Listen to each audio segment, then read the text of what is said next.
Okay guys, today we're quickly going to go through a few exercises. So the exercises we're going to look at is 7, 8 and 13. The reason for these exercises is we will be looking at the different types of hypothesis testing. So as we discussed it earlier, we've got a two-sided hypothesis test when we work with an exact equal. We've got an upper tail hypothesis test and a lower tail hypothesis test. And then furthermore, we've got a extra dimension to that, both single or two-sided upper tail and lower tail, but when we work with a t-table. So let's quickly have a look at what we are working with. So question number 7 reads that a manager believes, so the word believe is a claim, it's something that's unproven or untested, so we can test that belief, that on average the customers spend 85 minutes in a mall on any one occasion. To test this belief, the manager commissions a study. So we test the belief. Okay, so the belief is 85 minutes, and then they give us all the other information. So we've got a random sample of 132. We've got a average in that sample of 80.5 minutes and a population standard deviation of 25 minutes.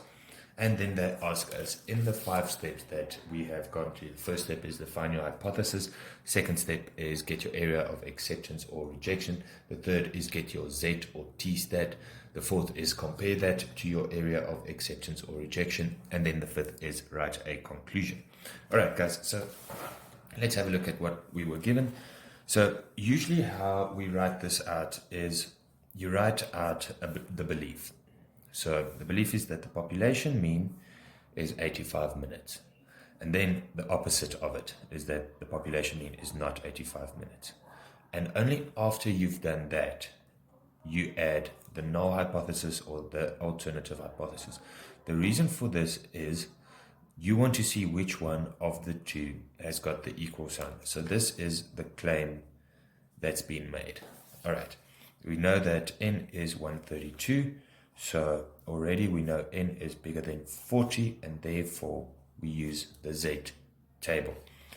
The sample mean is 80.5 minutes, and the standard deviation, population standard deviation, is 25 minutes.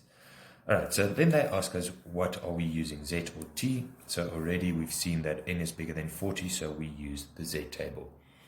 We've already done number A, so we've got our null hypothesis, alternative hypothesis. Then we start going into it. So because we are working with an exact equal, we've got a two-sided hypothesis test.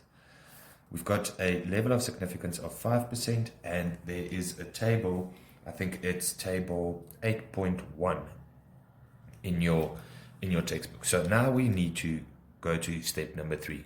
We need to define our area of acceptance, marked as A, and our areas of rejection, marked with an R. All right, so for a two-sided hypothesis test, significance level of 5%, our Z limit is plus minus 1.96. Why is it plus minus? Because if you look at your normal distribution, you will have two areas of rejection. The one would be minus 1.96 and the one would be plus 1.96. Those are your two Z critical values. So that is step 3.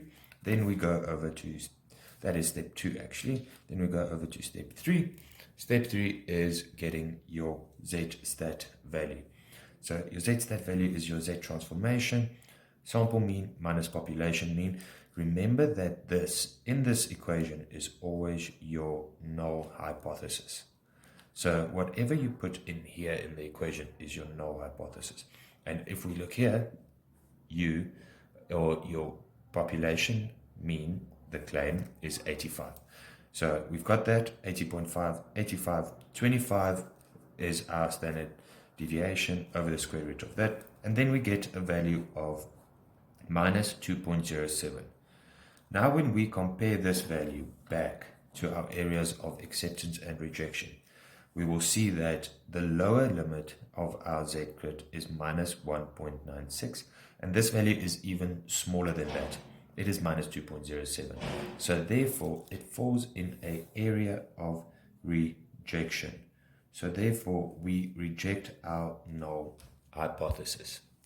Okay, next up is question number 8. I'm going to read it to you. It reads that a supermarket chain believes, again the word believes, that customers to its store spend half an hour or more on average doing their purchases. A consumer body wants to verify or test the claim. They observe the entry and departure times of 86, so N is 86 randomly selected customers. And then it continues to read, supermarket chain, the sample average time is 27.9, assume the population standard deviation is 10.5, and that shopping time is approximately normally distributed. All right, so the claim is that the average in the population is half an hour or more. So if you read in the textbook, it says half an hour or more. So it's equal to half an hour and more. So it's greater than and equal to half an hour.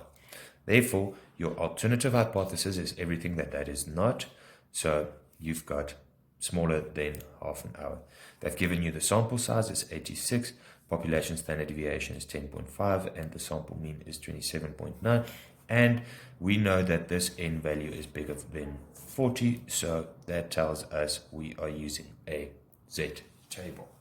All right, now because we are working with a bigger than and equal to null hypothesis, when it's bigger than and equal to, it implies that you are working with a lower tail. So we've got an alpha value that they give in the question of 0.1, or otherwise stated as 1%. We know that we're working with a one-sided lower tail. A lower tail, the area of rejection is on the lower end of it, and the area of acceptance is everything bigger than that specific Z crit value. We go to table 8.1. You will have to either know this off by heart, or if you look at my earlier videos, how to find it in the tables, but I use table 8.1. And therefore we get a Z crit value of minus 2.33. Okay. Now the next step is to get our Z stat value. So same formula that we complete, and we get a Z stat value of minus 1855. We then compare that to our area of rejection and acceptance, and we see that 1.855 is much bigger than minus 2.33 and therefore falls in an area of acceptance. And then we accept our null hypothesis. All right.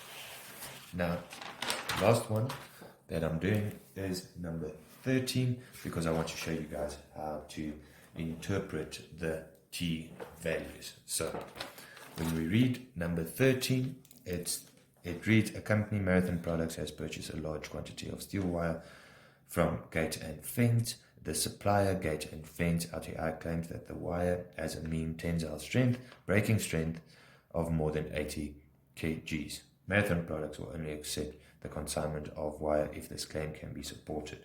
So if that claim can be accepted statistically.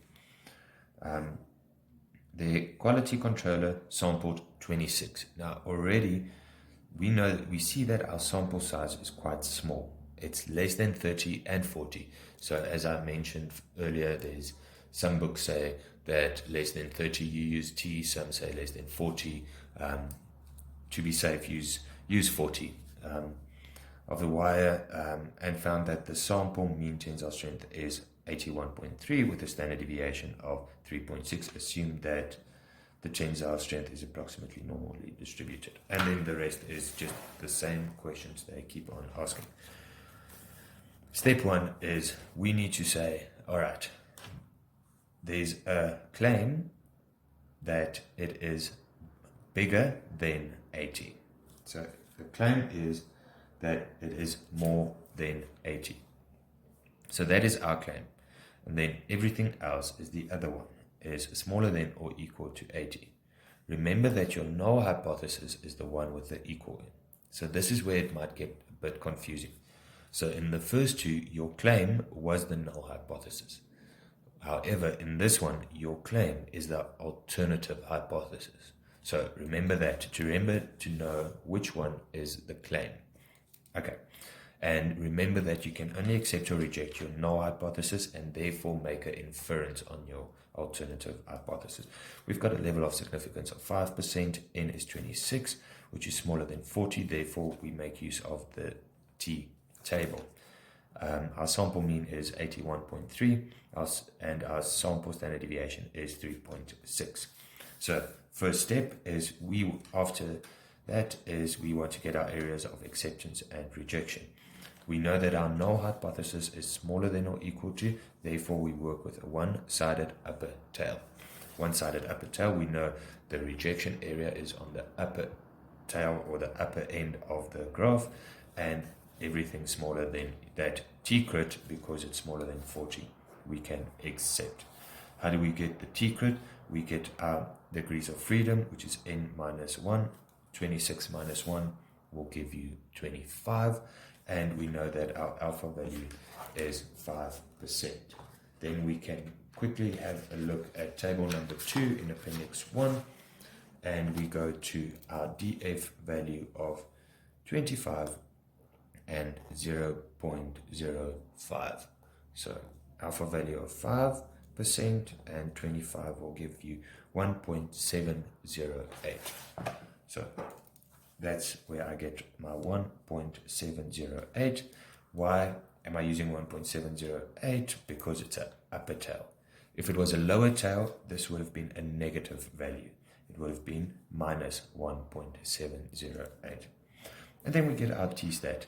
Our t-stat is the same formula, except that is our sample standard deviation. So we've got 81.3 minus 80, 3.6 over square root of 26 will give us 1.3 over 0.706, and will give us a value of 1.841. Alright, when we compare that, we can see that this value is larger than that value, so it's on the right hand side of that value, and it therefore falls in our area of rejection. Now this is a tricky one, because what we're doing is we are rejecting our null hypothesis. Now if we reject that, we can therefore accept our alternative hypothesis. So statistically we can accept the claim even though we rejected the null hypothesis.